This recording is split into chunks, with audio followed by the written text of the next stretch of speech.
Assalamualaikum warahmatullahi wabarakatuh. Selamat berjumpa kembali dengan saya Ibu Munifah pada mata kuliah Akuntansi Keuangan 1. Oke, pada pertemuan ke-15 ini ya, kita akan mempelajari yaitu mengenai penghentian aktiva tetap dengan cara penukaran aktiva tetap. Nah, berarti untuk aktiva tetap yang sudah tidak bisa digunakan lagi, tidak bisa berproduksi lagi, itu bisa kita tukarkan dengan aktiva tetap yang baru, yang bisa kita gunakan untuk proses produksi di dalam perusahaan kita. Oke, di dalam penghentian aktiva tetap yang bagian penukaran aktiva tetap lama dengan aktiva tetap yang baru ini, tentunya saja selain kita menukarkan barang kita dengan yang baru, kadangkala kan ada uang tambahan gitu ya, karena kan aktiva tetap kita kan aktiva tetap yang lama yang sudah tidak bisa digunakan lagi, sedangkan yang kita tukarkan itu adalah aktiva yang baru yang bisa kita gunakan lagi, yang bisa berproduksi lagi.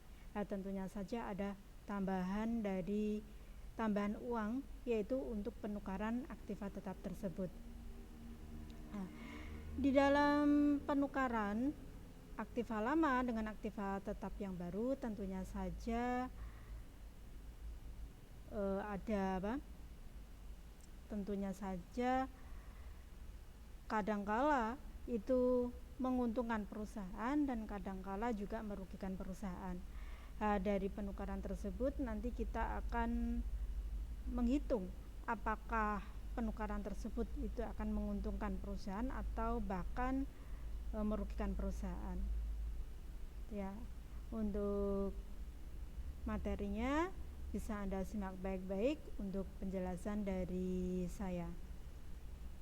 Oke, semoga Anda semua bisa mengikuti kuliah online untuk pertemuan ke-15 ini ya.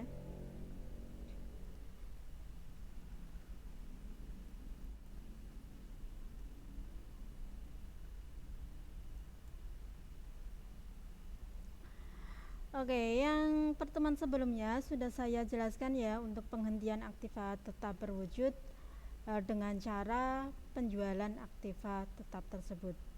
Berarti aktiva tetap tersebut dijual kepada pihak lain ya.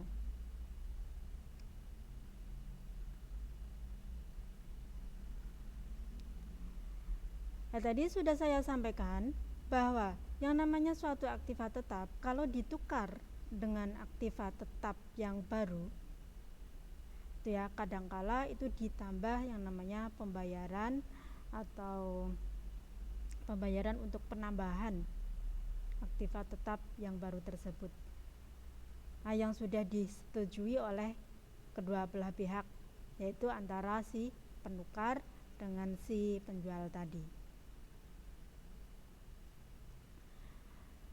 Dan nanti apakah selisih tersebut itu merupakan keuntungan perusahaan ataupun malah mengalami kerugian bagi perusahaan.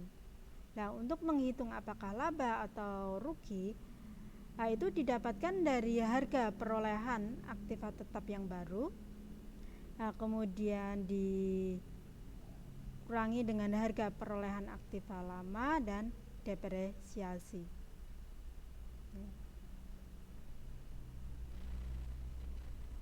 Nah, kemudian kita kurangi dengan jumlah yang disepakati untuk dibayar.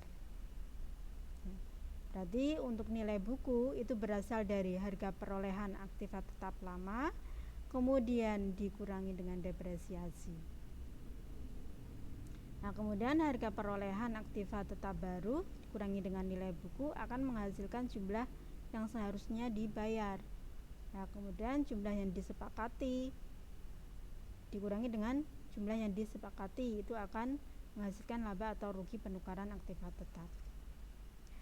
Nah, contohnya saja Anda kok menukarkan laptop Anda dengan laptop yang baru.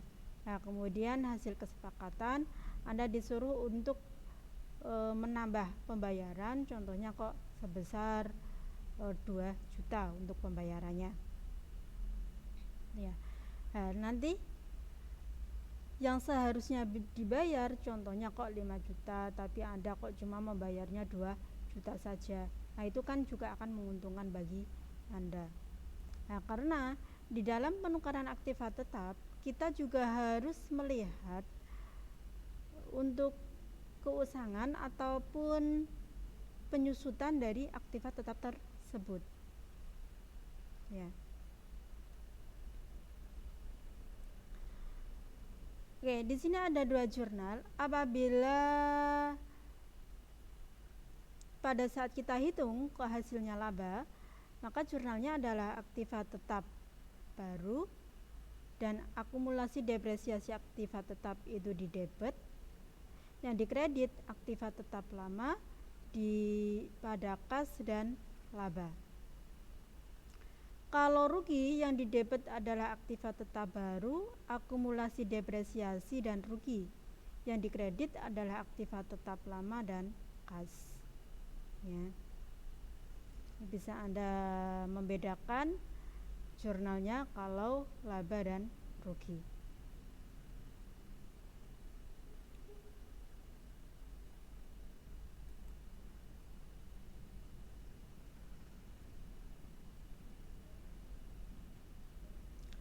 Oke, lebih jelasnya saya akan memberikan sebuah contoh dari perusahaan Jaya, ya, perusahaan Jaya Sakti. Mereka membeli sebuah mesin yang dibeli pada tanggal 1 Januari tahun 2020. Harganya itu 450.000. Nah, kemudian mesin tersebut itu ditaksir akan berumur 5 tahun. Nah, dengan nilai residu yaitu 50.000. Kemudian metode yang dipakai yaitu metode garis lurus. Jadi kalau kita menggunakan metode garis lurus, maka setiap tahunnya untuk depresiasinya itu sama ya. Tahun pertama sampai tahun ke-5. Kalau tahun pertama kalau depresiasinya 100.000 ya nanti seterusnya 100.000 terus sampai tahun ke-5. Nah, kemudian pada tanggal 1 Oktober tahun 2022 mesin tersebut ditukar. Nah, dengan yang baru harganya yaitu 600.000. Nah, di dalam penukaran tersebut perusahaan Jaya Sakti itu harus membayar sebesar 300.000. Nah, berarti sebelum kita menghitung yaitu berapa laba atau rugi atas penukaran dari aktiva tetap tersebut, nah kita cari dulu yaitu depresiasi per tahunnya. Nah, karena kita menggunakan metode garis lurus, maka untuk mencari depresiasi per tahun itu dari harga perolehan kita kurangi nilai residu dibagi dengan umur ekonomis. Nah, untuk harga perolehan itu adalah harga pada saat kita membeli kemudian ditambah dengan biaya-biaya yang dikeluarkan. Nah, pada contoh perusahaan Jaya Sakti di sini yang ada hanya harga beli. Itu ya. Tidak ada biaya-biayanya. Nah, maka untuk harga perolehannya itu diperoleh dari harga beli yaitu sebesar 450.000. Ya. Kemudian kurangi nilai residu. Kita lihat untuk nilai residunya adalah 50.000. Berarti 450.000 kita kurangi 50.000 itu 400.000. Nah, kita bagi dengan umur ekonomis. Nah, umur ekonomisnya adalah 5 tahun. Nah, 400.000 kita bagi dengan 5 tahun itu 80.000.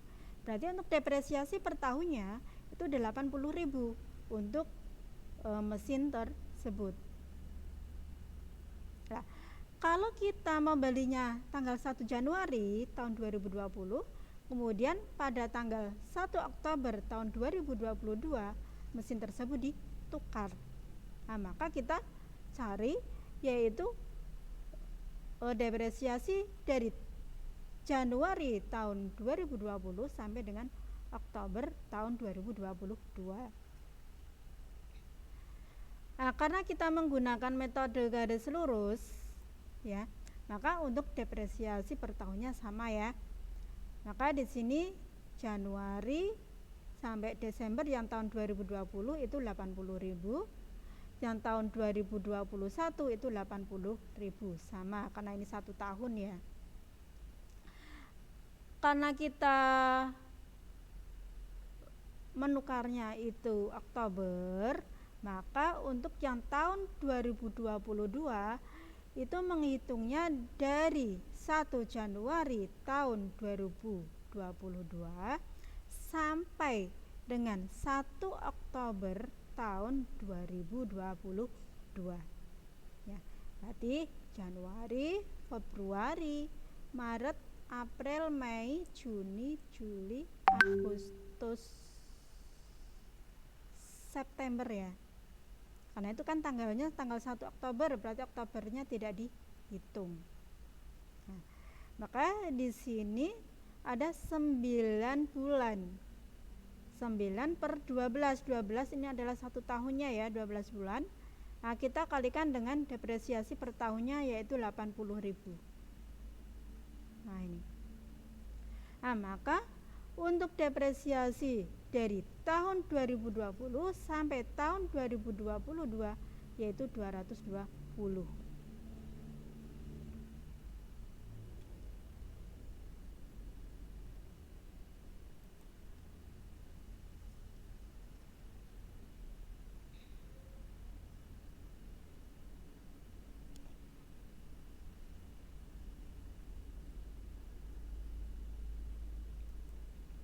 Oke, sekarang kita akan menghitung yaitu laba atau rugi dari penukaran mesin tersebut, yaitu dari harga perolehan mesin baru. Nah, kita lihat, nah di sini untuk penukaran mesin baru di sini seharga 600.000 ya. Ya, tanggal 1 Oktober ditukar dengan mesin yang baru harganya ini 600.000.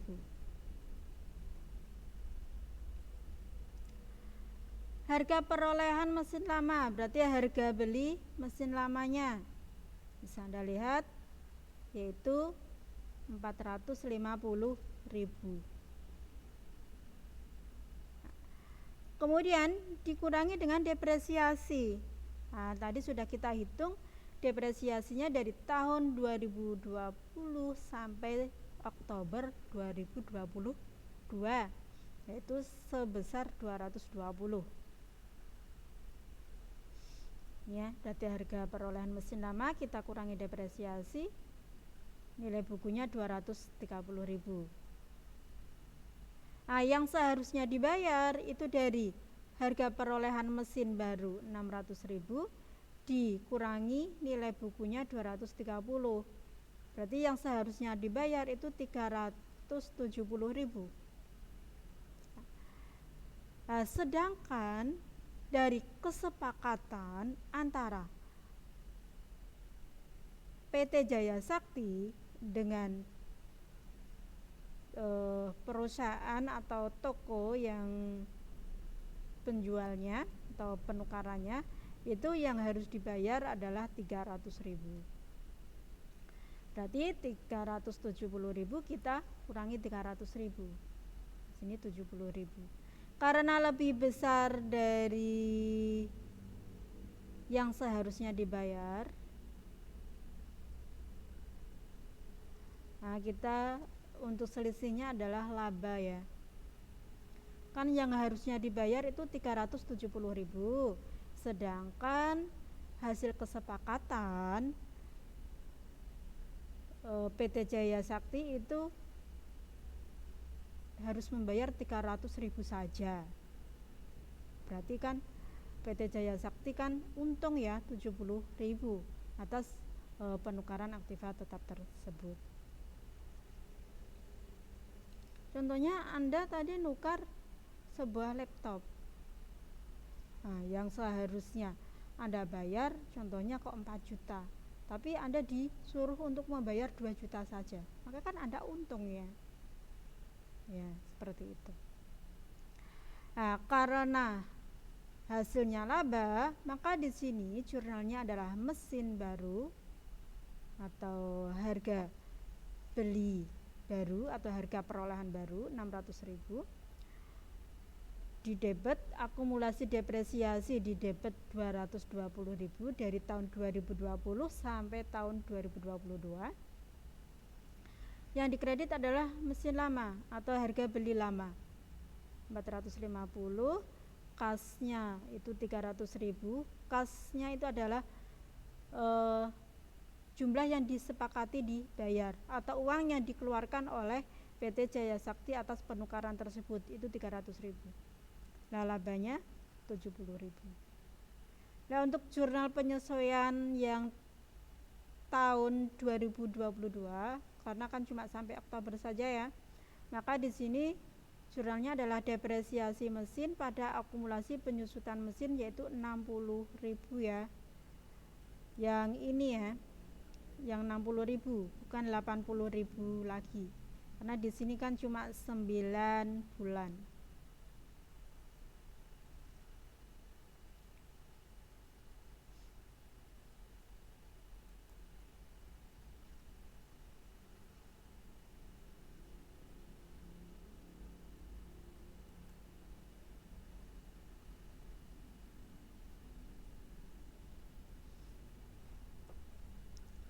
Nah, kadangkala sebuah aktiva itu dibuang, tidak dijual dan juga tidak ditukar dengan yang baru. Nah, karena aktiva tersebut sudah tidak digunakan lagi, sudah tidak laku lagi dijual, sudah tidak laku ditukar. Nah, misalkan saja ya, ada sebuah mesin yang harga belinya itu 6 juta. Nah, sampai tanggal 1 Januari sudah disusutkan 4.750.000. Penyusutan tahunannya yaitu 600.000. Nah, pada tanggal 24 Maret ternyata mesin tersebut dibuang.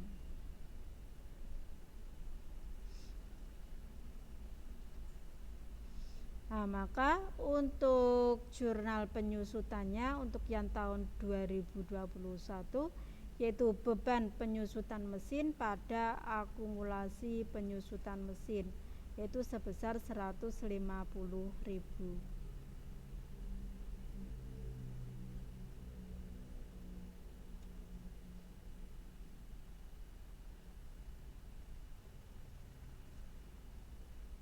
Karena ini sampai Maret ya, Januari, Februari, Maret, berarti 3 bulan.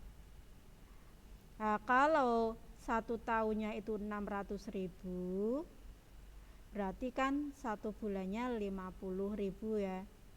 Karena di sini cuma 3 bulan, Januari sampai Maret, maka 50.000 kita kali 3 bulan.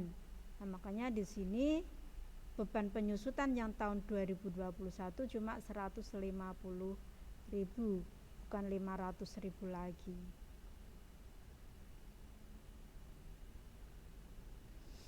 Kemudian untuk jurnal penghapusannya, akumulasi penyusutan mesinnya dia sebesar 4.900.000, kerugian penghentiannya 1.100.000 pada aktiva tetapnya yaitu 6 juta.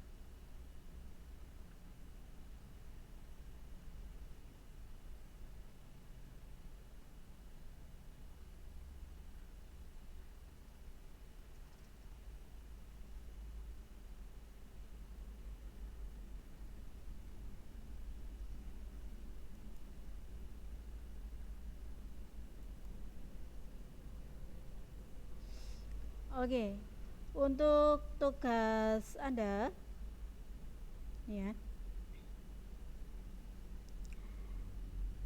Untuk tugas Anda terakhir ya, berarti karena ini pertemuan terakhir ya. Nanti untuk pertemuan ke-16-nya ujian. Nah, nanti untuk soal ujian bisa Anda lihat pada pertemuan ke-16 ya. Untuk tugas Anda ini adalah menghitung depresiasi aktiva tetap berupa kendaraan. Nah, di sini ada perusahaan Cemerlang itu membeli sebuah kendaraan harganya 8.900.000 pada tanggal 1 Mei tahun 2020 secara tunai. Ada biaya balik lama 500.000, umur ekonomisnya 6 tahun, nilai residunya 5.500.000. Nah, kemudian yang harus Anda buat, yang pertama adalah Anda buat jurnal tanggal 1 Mei, yaitu jurnal pada saat pembelian. Di sini pembeliannya secara tunai. Yang kedua, Anda hitung penyusutan kendaraan jika menggunakan metode garis lurus. Berarti untuk penyusutan per tahunnya. Yang ketiga, Anda buat jurnal penyesuaian dengan metode cadangan. Ya, yang tahun 2020, tahun 2021, tahun 2022, tahun 2023 dan tahun 2024. Ya. Nah, tentunya saja untuk yang tahun 2021 sampai 2024 sama ya. Tapi kalau 2020 kan ini Mei ya. Nah, bisa Anda cari nanti.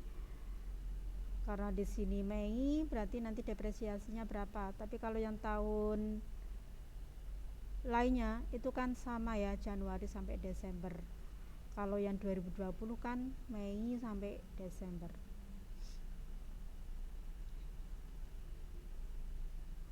Kemudian yang keempat, Anda cari rugi laba.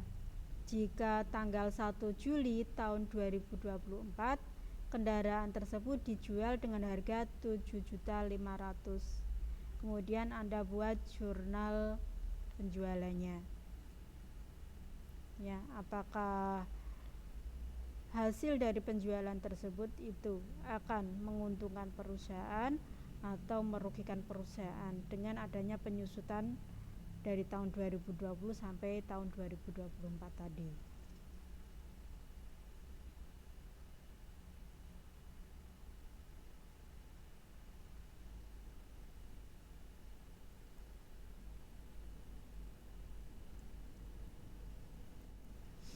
Oke, itu yang bisa saya sampaikan untuk materi akuntansi keuangan 1 pada pertemuan ke-15 ya. Oke, saya harapkan untuk absensinya Anda penuhi dari pertemuan pertama sampai pertemuan ke-16. Nah, kemudian untuk pertemuan selanjutnya itu adalah pertemuan ke-16. Itu adalah ulangan akhir semester. Nah, Anda kerjakan untuk ulangan akhir semesternya, untuk soalnya bisa Anda lihat di pertemuan ke-16. Oke, saya tunggu secepatnya supaya nilai-nilai Anda itu clear semua, bisa langsung saya masukkan ke Siakat. Nah, itu ya. Nah, jadi yang belum mengumpulkan tugas-tugas dan yang belum mengumpulkan UAS, sesegera mungkin Anda kerjakan, kemudian Anda kirimkan di classroom yang sudah saya sediakan. Itu ya. Oke, saya akhiri untuk kuliah online pada pertemuan ke-15 ini. Oke, semoga Anda dapat mengerjakan ulangan akhir semesternya berjalan lancar. Nah, nanti kalau ada kesulitan, contohnya kok Anda kesulitan untuk mengupload hasil jawabannya atau karena sinyal dan yang lainnya, nanti Anda bisa konfirmasi ke saya. Ya, nanti sebelum nilainya